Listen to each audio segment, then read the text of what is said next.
The moment they turn on that plant, it must be consumed, it must be drawn down.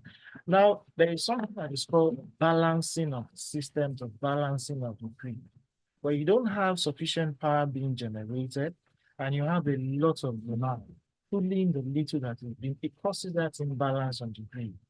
And if it's not carefully, sensitively managed, it could lead to what you see as system collapse. And if you have sufficient power being generated, and then little being demanded or being drawn, it leads to over frequency. And that also causes system imbalance. And if it is not properly real-time managed, can also lead to grid collapse. So it's a very sensitive system that we have. And it also speaks to the type of infrastructure that we have to carry power to people's home, from upstream to downstream, and the need for huge investments in that regard. All right, we're speaking with Babatunde Osadare. He's a lawyer and an energy expert. We're talking about the power sector in Nigeria, where we're coming from, where we are, and how to get to where we actually need to be. So let us know if you have any thoughts or an opinion or even a question. This is the time. You can send us a message via WhatsApp. The number is 0809 444 0981. You can also tweet at smooth981 or give us a ring. Yes, the phone line's open.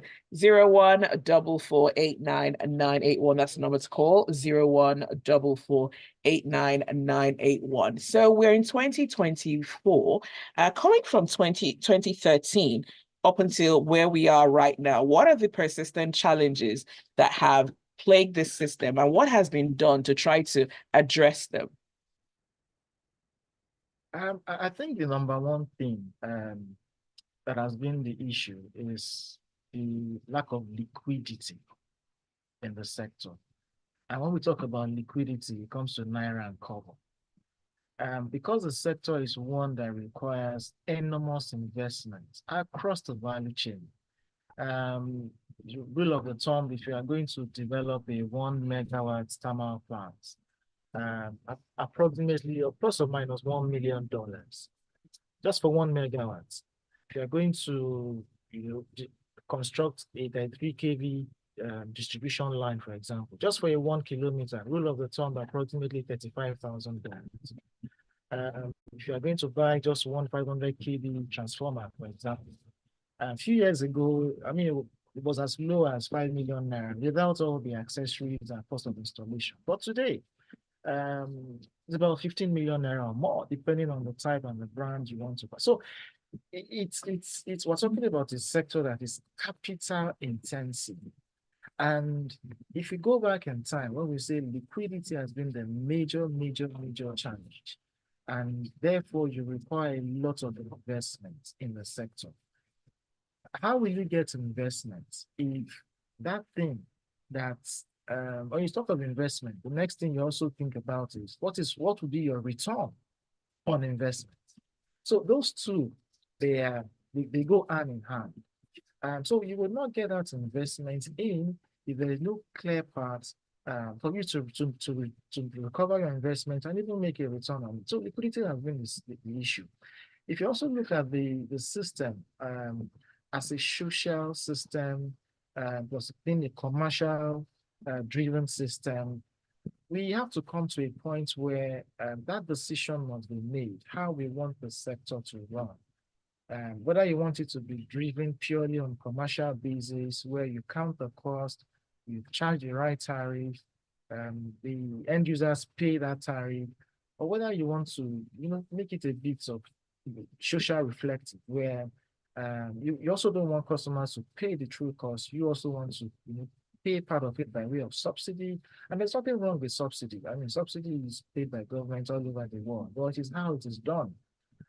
So liquidity, if you ask anyone, I think has been the major challenge we have. And of course, we will come to addressing what are those things that needs to be done if we must move forward. But liquidity has been a major issue. There is the Power Sector Reform Act that was way back in 2005. And from your earlier submission, you had talked about how the unbundling was concluded around 2013. So this leads us to the issue of the national grid in itself. For a country like Nigeria, how feasible is it to have power generated, let's say somewhere around along Shogo, and then it must go to the national grid for it to come back to that location where it was generated? Speak to us about what really is the wisdom in all of this.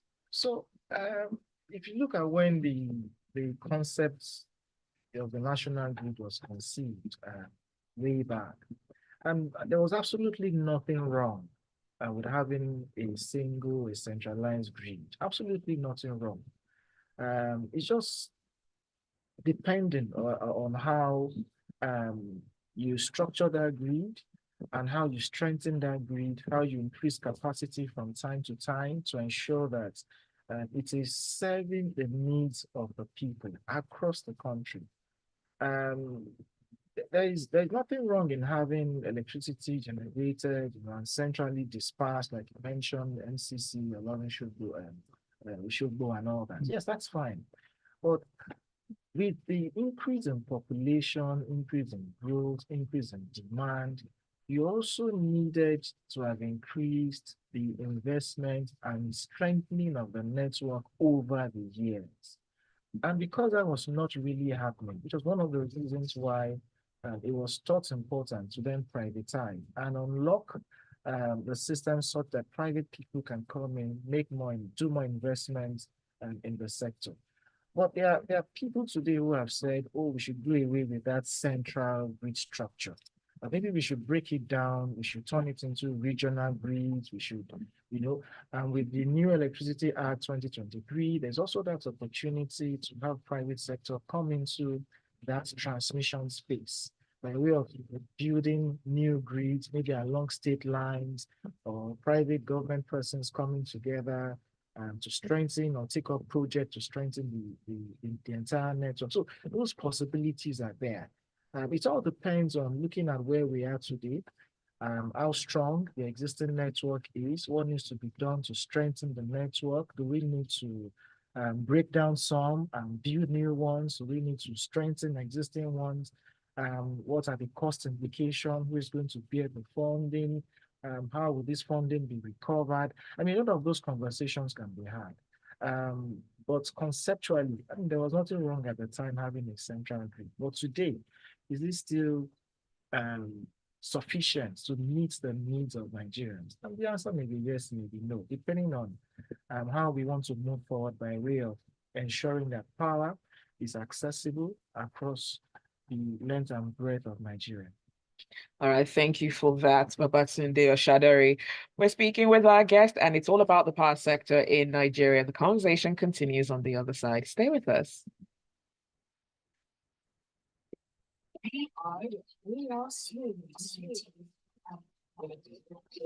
think we can play a song and then we'll come in after. Okay. Oh, good. Everyone is in the absence of an extra and double action program.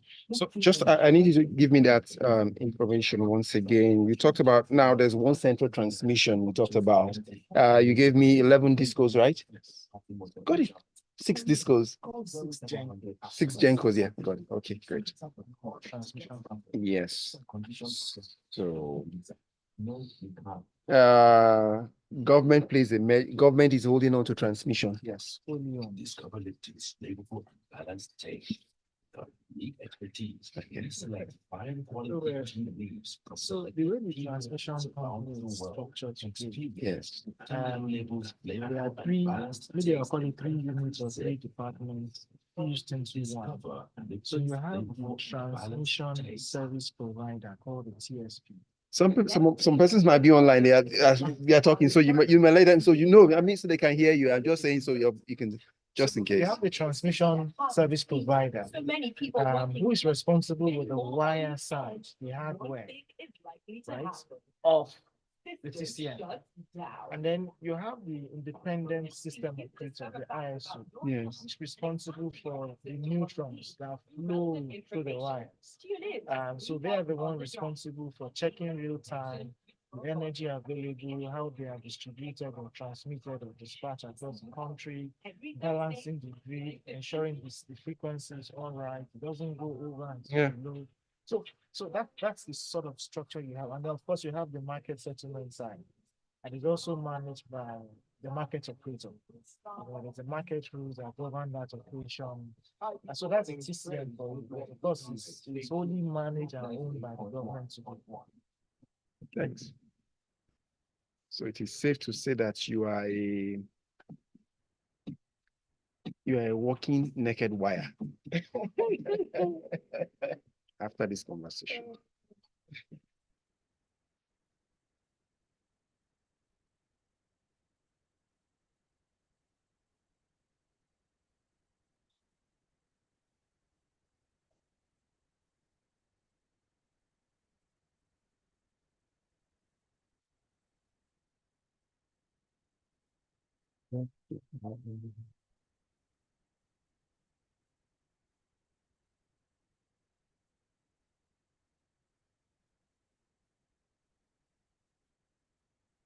People are hugging transformer, hugging electric, nothing is happening to them. Even in the avenue, there's no lights these days. So what are we saying? Nothing is there.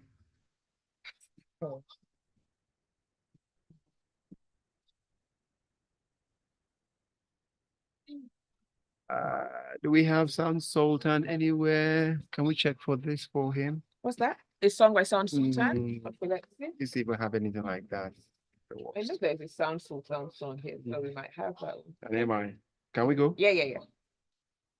So we'll come in after this. No, no, song. no. We'll just Better. try and sort of back. Yeah, back. Okay. That's what ULTAN.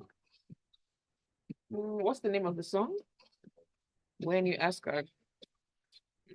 Am I something featuring? Human being? No, let's see. No, this is no. not. That's not. Motherland area.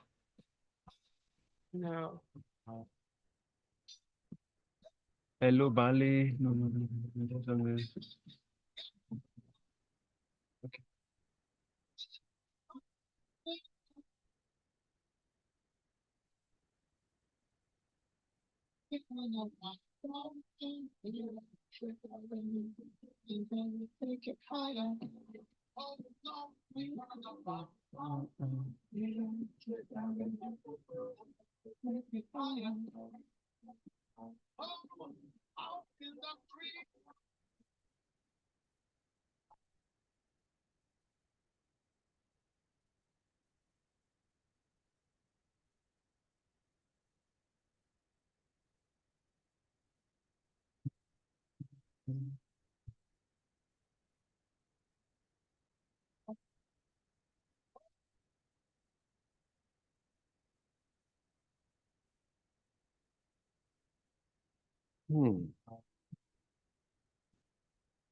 So I will come back to this transmission, the Gencos and the discos.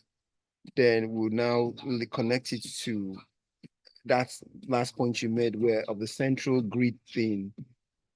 How, because now that last point you made was it can work, there's a way the argument is there, it depends on how we can, but since we've tried the national grid to this point, then how about decentralizing it? So on the TCN side as well, one of the things that Oh, sorry, I have to go on. Okay, so we're good to go.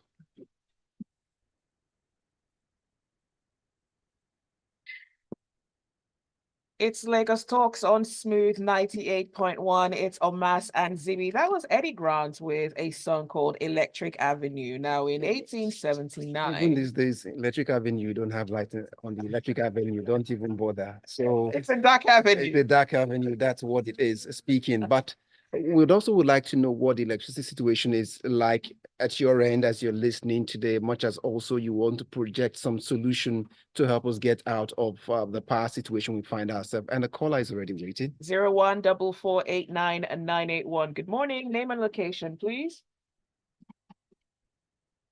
Good morning. Your name and location. All right, Ajayi. Go ahead, please.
Okay. Okay.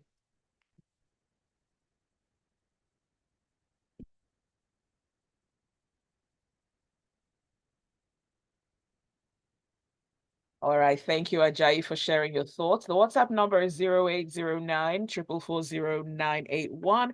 And you can also give us a ring 014489 Good morning.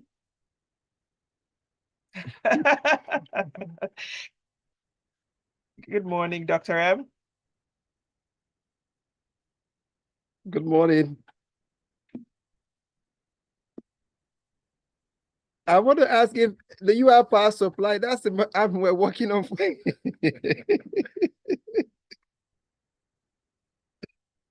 Yeah.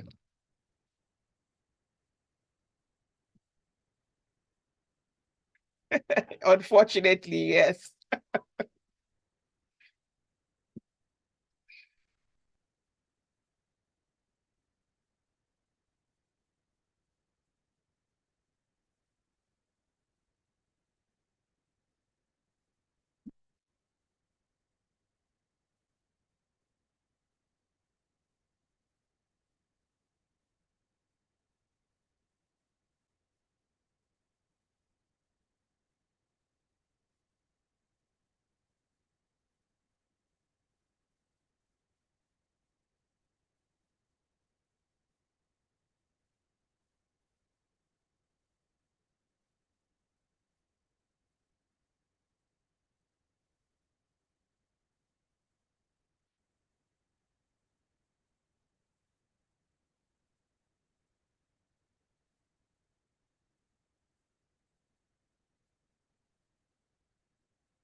All right. Thank you, Dr. Moses, for calling and sharing your thoughts. So, Osadare, now this leads us back to that conversation. It seemed the way he's dropping on some of the things we were speaking about off air.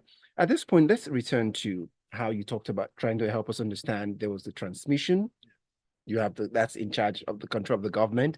Then there was 6 Gencos has been broken down right now and 11 discos. Yes.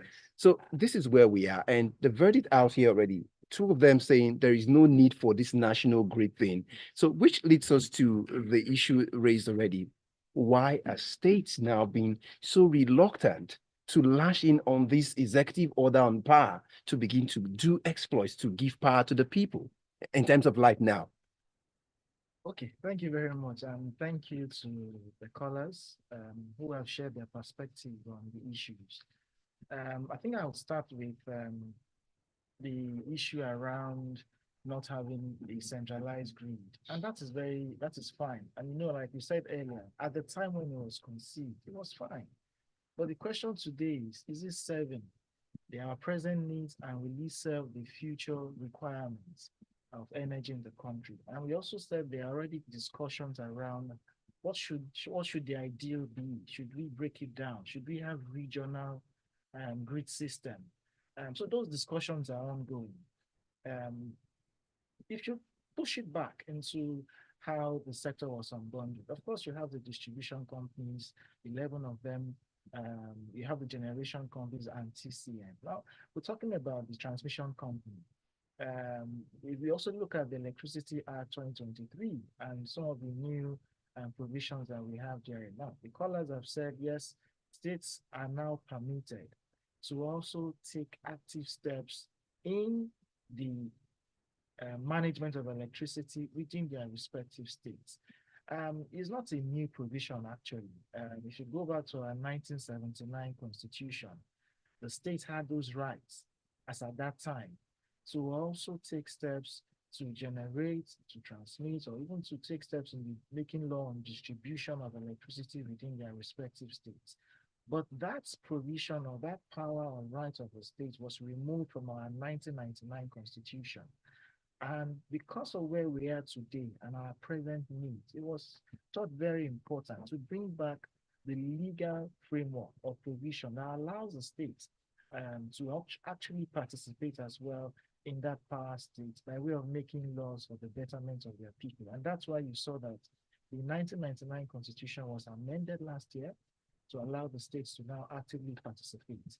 And following the amendment to the Constitution, we also then had the Electricity Act 2005 repealed and a new one 2023 brought into space, which clearly, on the backing of the constitutional provisions, also gave the states the right to actively participate in the sector by making law, especially on the distribution end of the value chain. Whether they want to set up markets within their respective states. Of course, you have to have a legal framework for that. Whether you want to regulate distribution activities within your respective states, all of that is provided for. And I think just to even put it out there, a lot of states have actually taken the initiative. Some of them have even passed their own state law on the backing of the 2023 Electricity Act and the constitutional amendment that happened last year. For example, Ekiti, Ondo, Enugu, they've actually passed their law. Edo, they've done that already. And a number of states are also working to creating law to regulate how electricity is managed within their respective states. Of course, Lagos states would never be left behind. Lagos states actively was at the forefront of pushing for these changes that we saw that happen via the new act and the constitutional amendment. And of course, they are working on setting up this framework within the states as well. Just to be clear, this situation now. So presently, these discos, they are regional as it seems right now. Are they organized around regional basis? Yes. Technically speaking, they organize around regional lines. That's why you will find one disco traversing across many states.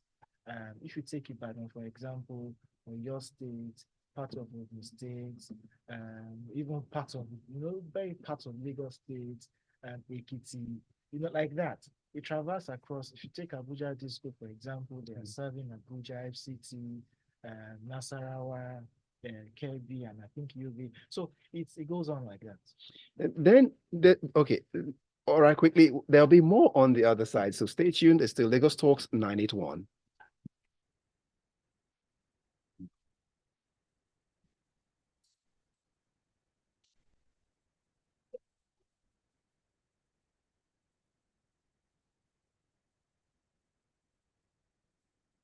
Main back straight.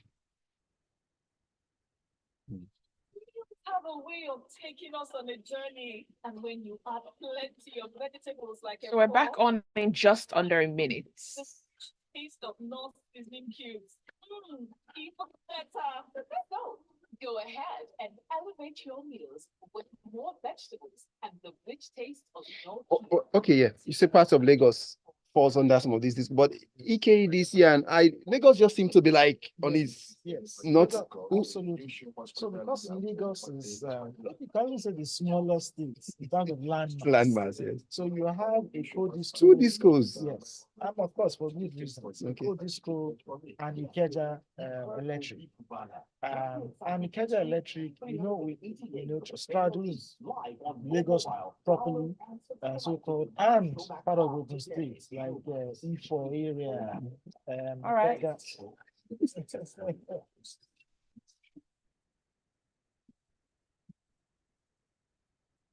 You're listening to Lagos Talks on Smooth 98.1. It's all about the power sector here in Nigeria. Our guest is Babatunde Osadare.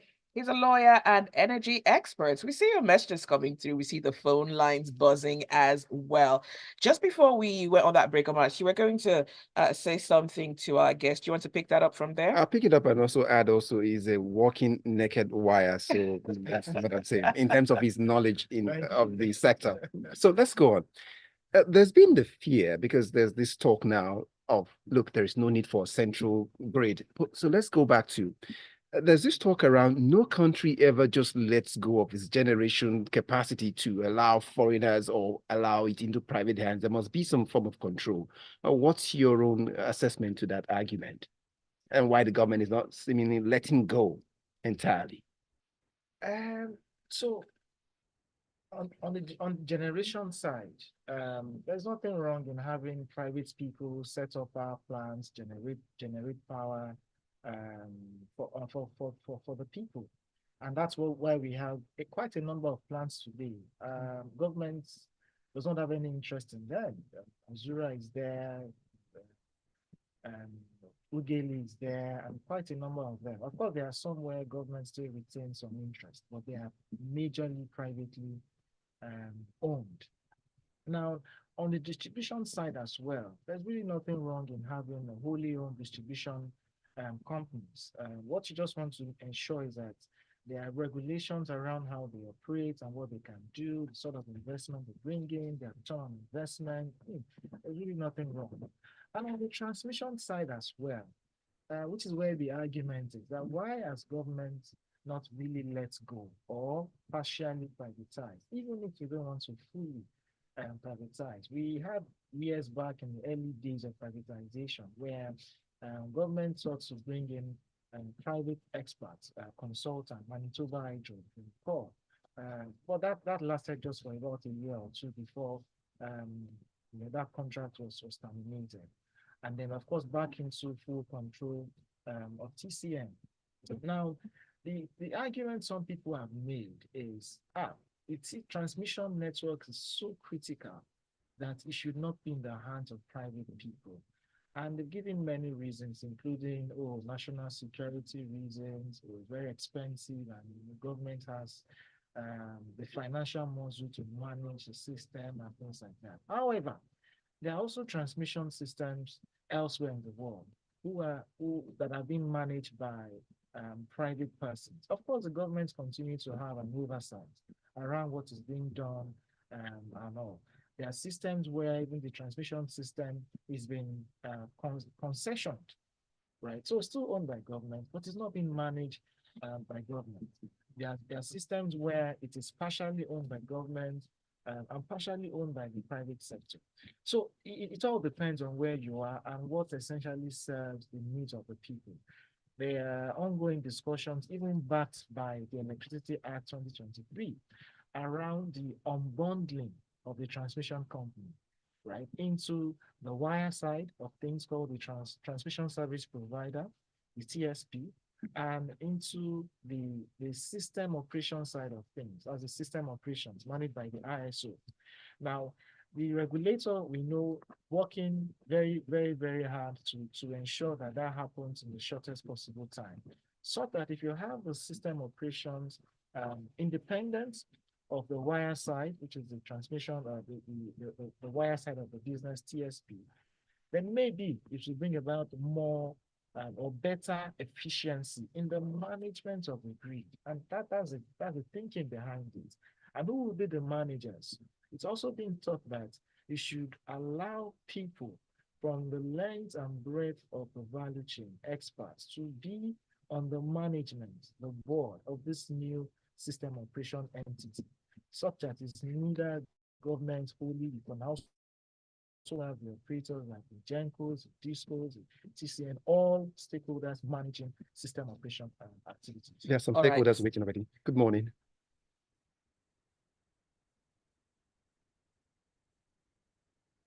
You might need to give us a ring back. It's really hard to hear you. The signal is not so great, but we're back to the phone lines. Good morning. Good morning to you. Name and location, please. All right, go ahead, Chika.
Okay.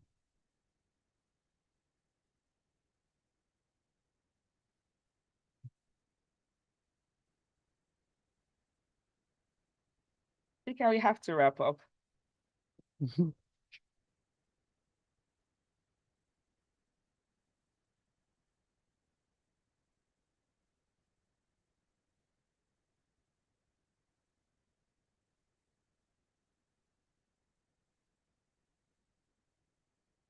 All right. Thank you so much, Chika, for calling and sharing your thoughts. Let's raise us back now. We've moved away from you've spoken about the transmission company, Gencos, Discos, and what we need to do in that regard. So this takes us to the core of the hat, and that's bouncing off of what Chika and other callers had spoken about.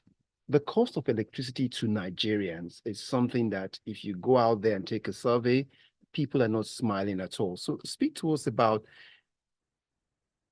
are the Gencos really afraid to meter Nigerians? The discos, you mean? Yes. I don't think any disco would want to, maybe like some people say, remain adamant in not providing meters for their customers. I think the major issue, of course, goes back to liquidity as well. The funding to buy the meters are just not there because, like you said, it's capital intensive. If you want to buy, say, 10,000 meters, right? You look at what is the average cost of 1 meter, just one today. So if you look at a single phase meter on the average, it costs you about 85,000, 90,000 naira. You look at a three-phase meter today, approximately 140, 145,000. So if you even take an average, just to be conservative and say the average cost of 1 meter is 100,000, multiplied by 10,000 meters, right? So it gives you a very good idea that, look, for you to say you actually want to meter, it's a lot of investment, and everybody knows that. And that's why over the last few years, because of this same liquidity problem, the government, the regulator, and all the stakeholders have worked on many initiatives to at least try and bridge that metering gap that we have. So in the last few years, you have the meter asset provider scheme, that regulation, which allows customers who cannot wait for them to be metered by the disco or via any of the other government intervention, can pay for their meters and get refunded via energy credits over a number of years. And I would say that that program has been successful so far because a lot of customers have been metered via that scheme. If you check from Ikeja Electric to Ko to Abuja, a lot of customers have been metered, right?